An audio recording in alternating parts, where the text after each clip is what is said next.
Assalamualaikum warahmatullahi wabarakatuh. Selamat berjumpa kembali dengan saya dalam acara Tanya Jawab Keislaman.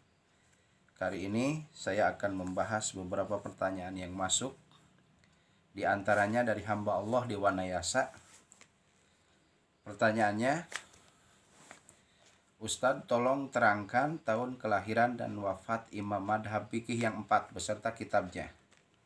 Dari hamba Allah di Wanayasa. Baik, dari hamba Allah di Wanayasa, saya akan berikan jawaban tentunya sesuai dengan apa yang saya ketahui tentunya. Tahun kelahiran madhab yang 4, yakni Imam Hanafi, Maliki, Syafi'i, dan Imam Hambali. Ini adalah madhab yang 4, madhab yang terkenal dalam fikih Islam atau yang terkenal dalam madhab Ahlus Sunnah wal Jamaah. Pertama, Imam Hanafi, nama aslinya Nu'man. Beliau adalah generasi tabi'in karena berguru langsung kepada sahabat. Imam Hanafi lahir tahun 80 Hijriah, wafat tahun 150 Hijriah. Kitabnya Jami'us Shogir atau Sahih Al-Jami. Itu pertama, Imam Hanafi. Jadi lahir tahun 80, wafat tahun 150 Hijriah. Kitabnya Jami'us Shogir atau Sahih Al-Jami. Kemudian yang kedua, madhab fikih Maliki. Nama aslinya adalah Anas Muhammad bin Anas Al-Maliki.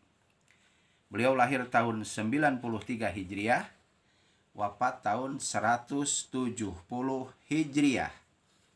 Kitab Imam Malik adalah Al-Muwatta. Itu yang kedua. Itu madhab fikih yang kedua. Kemudian madhab fikih yang ketiga bernama Muhammad bin Idris Abdullah Asy-Syafi'i atau Imam Syafi'i. Beliau lahir tahun 150 Hijriah, wafat tahun 204 Hijriah. Kitabnya yang terkenal adalah kitab Al-Jadi kitabnya yang terkenal Imam Syafi'i bernama kitab Al-Um. Jadi Imam Syafi'i lahir tahun 150, wafat tahun 204 Hijriah.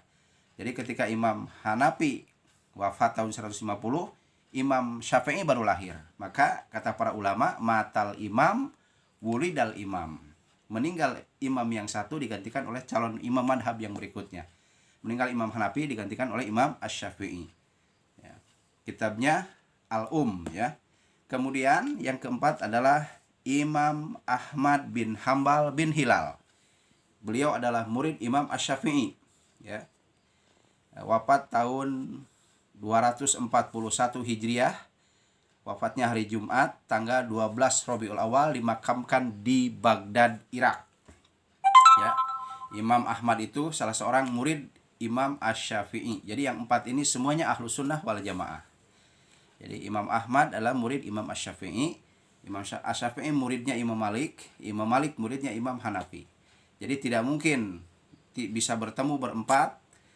Karena ketika Imam Syafi'i lahir, Imam Hanafi sudah wafat. Ketika Imam Ahmad berguru kepada Imam Malik, Imam Syafi'i maksudnya, ketika Imam Ahmad berguru kepada Imam Syafi'i, Imam Malik sudah wafat. Jadi tidak mungkin mereka bisa bertemu berempat kemudian berdebat, lalu yang 3 kalah, yang 1 menang. Nah, itu tidak masuk akal. Jadi semuanya Ahlus Sunnah wal Jamaah, dari mulai Hanafi, Maliki, Syafi'i, dan Hambali, semuanya madhab Ahlus Sunnah wal Jamaah yang terkenal dalam fikih Islam. Nah, itu yang pertama ya. Mudah-mudahan puas dengan jawaban saya. Kemudian pertanyaan yang kedua, apakah boleh zikir itu dengan suara keras? Jawabnya boleh. Atau diberjamaahkan? Jawabnya boleh, dengan catatan tujuan untuk apa? Untuk mengajarkan orang supaya bisa wiridan, boleh itu. Karena Imam Syafi'i, beliau pernah memberjamaahkan wiridan, tetapi setelah jamaahnya tahu apa yang harus dibaca, maka beliau pun meninggalkan berjamaah. Artinya tidak selamanya di wiridan itu diberjamaahkan. Jadi setelah imam salam, maka putuslah hubungan imam dengan makmumnya. Artinya dikiranya sendiri-sendiri. Tidak selamanya harus diberjamaah. Kecuali tidak selamanya diberjamaahkan, maksudnya kecuali kalau kita ingin mengajarkan supaya jamaah ini bisa wiridan, maka itu boleh dikeraskan. Karena Imam kata Imam Ibnu Abbas, Abdullah bin Abbas, bahwa dikir dengan suara keras itu pernah dilakukan di zaman Nabi, diberjamaahkan pernah dilakukan di zaman Nabi.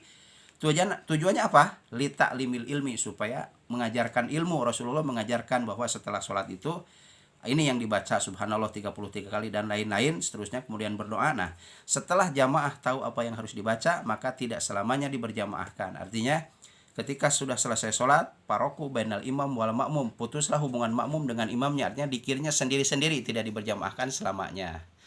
Ya. Tapi andai kata ada yang diberjamaahkan, monggo, ya tidak salah. Mungkin tujuannya untuk mengajarkan supaya orang-orang yang tidak bisa wiridan supaya bisa berwiridan. Jadi ada, boleh.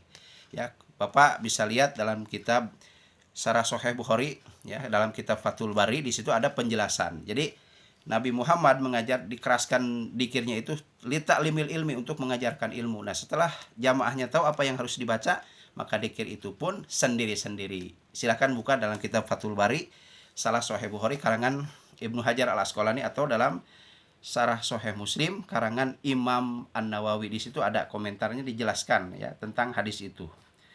Jadi ada yang membolehkan, tetapi tidak selamanya. Tetapi setelah jamaah itu tahu, maka dikir itu sendiri-sendiri. Terima kasih atas jawab atas pertanyaannya. Mudah-mudahan Bapak dan Ibu puas dengan apa yang saya jawab. Mudah-mudahan ini